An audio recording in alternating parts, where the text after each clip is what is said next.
Hi, welcome back to Hydroponics Daily. Today we're talking humidity.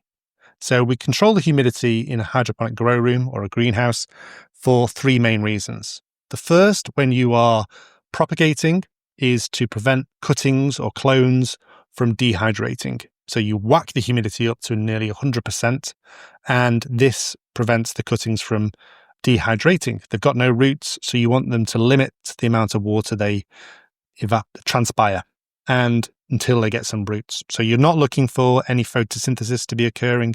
You don't need transpiration to occur. You don't need movement. You're not worried about calcium deficiencies and things like that. So you're just keeping them as hydrated as possible by keeping the humidity high. Saw a great Instagram post today from a company saying plants take the water in through their roots and through their leaves. That's not true. They don't take water in through their leaves. They do lose water through the leaves, so having a high humidity prevents that. The second reason we want to control humidity is to prevent or to control or limit pests and diseases. So particularly things like powdery mildew that thrive in really high humidities. You don't want, once your plants have propagated and have rooted, you then want to take the humidity down to at least 70% for most crops. And then sometimes, even when you get into flowering, you might want to take that down to 40% relative humidity. Okay, so 100% being the most, the amount of water that the air can hold, the most amount of water it can hold at that temperature. And obviously the higher the temperature, the more water it can hold. So hence relative humidity. So in colder temperatures, the amount of water it can hold is very little.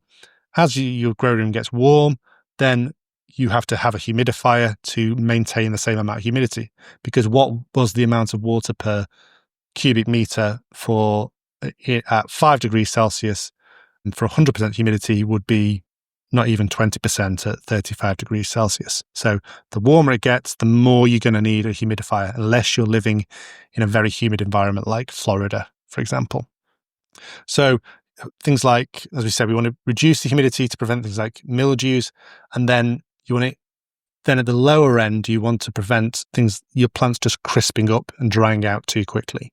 So you get the leaves dying off, the tips dying off if the humidity is far too low.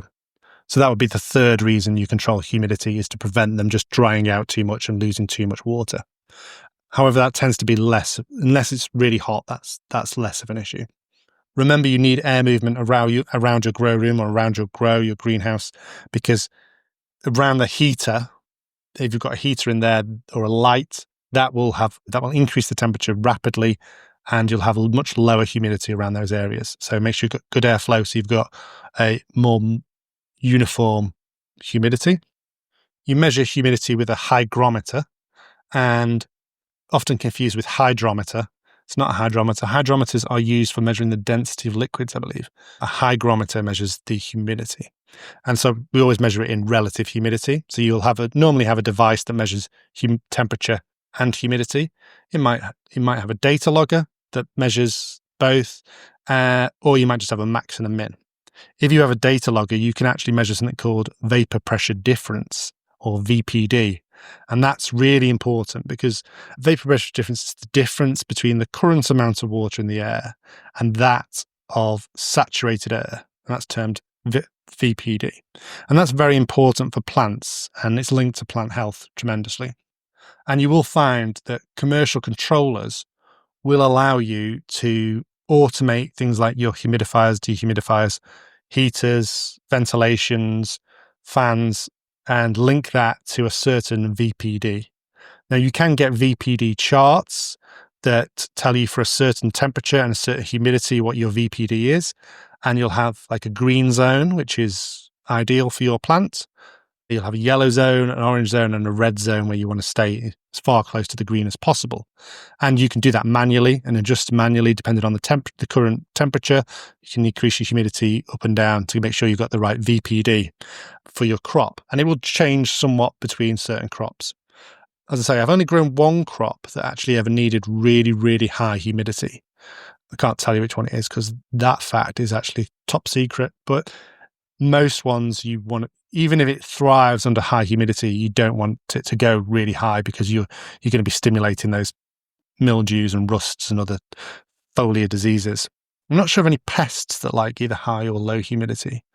I would imagine a lot of sap-sucking insects like the humidity to be quite low, because then you're stimulating sap movement. And so the more the sap they can suck and things like that. So probably insects like low humidity. And then spider mites, they wouldn't want it really high humidity, because then droplets would form on their webs and you'd be able to notice them too early. So yeah, I would have thought there's some interaction there with pests and humidity.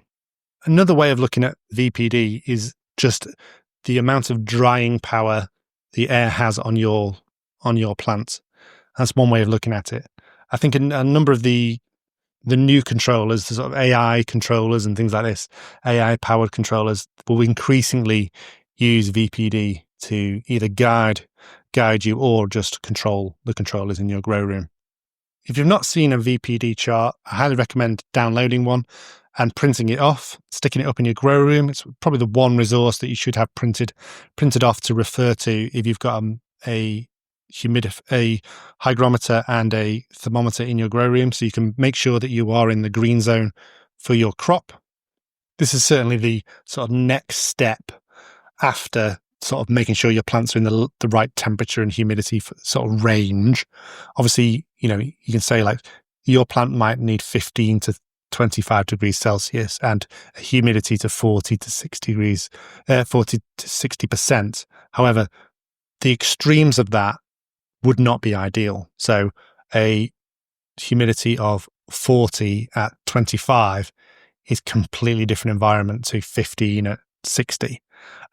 And one plant will thrive and one plant will not thrive in that. So VPD really dials it in a lot more and allows you, as the temperatures become more extreme, say you've lost control of temperature and you just cannot control temperature, or you cannot control humidity, one or the other, then you can still make sure that the environment is correct for your plant growth and they won't suffer. So that's the first thing you can do. That's the next step, as it were, in becoming a bit more of a professional grower. And then you can look at controllers that use VPD to automatically control the equipment in your grow room. And then a step up from that is controllers that would look at leaf temperature. And leaf temperature is more indicative of how the plants respond to VPD. And rather than air temperature, if the stomata are closed, then they need different environment conditions. And so their stomata might be closed because the water's deficit. You might be running a water deficit treatment in the soil or the growing media, or there might be the light conditions and things like that. So using something that measures leaf temperature, either a thermocouple or a thermal imaging camera, that's a step beyond. I'm not sure of any controllers that use thermal imaging cameras to actually automate. You can certainly buy cheap thermal imaging cameras now that go onto your phone and things like this, or incorporated into a phone for a couple of $100 and things like this. So they used to be hundreds of thousands of pounds back when I was working at Lancaster University. So there are ways you can increase. This is probably a good way where you can step up and improve your grow after grow by looking at VPD and dialing everything in. Things like when you're growing lettuce, often lettuce, I always say about lettuce, it either just doesn't grow and just stays in stasis, or it grows like mad. And you can never tell why it is. And I always think it's probably related to VPD, because you can give it what you think are the right conditions. Yeah, humidity looks great. The temperature looks great, but are you actually dialing in the VPD? And if you dialed in the VPD, I think things like lettuce just really go hell for leather, and just you can't stop them growing when you get things right. So that's something to consider. Today's Hydroponics Daily is a bit more on humidity and certainly a bit more on VPD, which you'll hear a lot of grow shops talk about. They're fairly well knowledgeable when it comes to VPD. Certainly a lot of the controller salesmen that go into the grow shops, they know what they're talking about. It's taught by a lot of, on a lot of botany and horticultural courses now. It's not taught on many agricultural courses because you can't control humidity and temperature outdoors.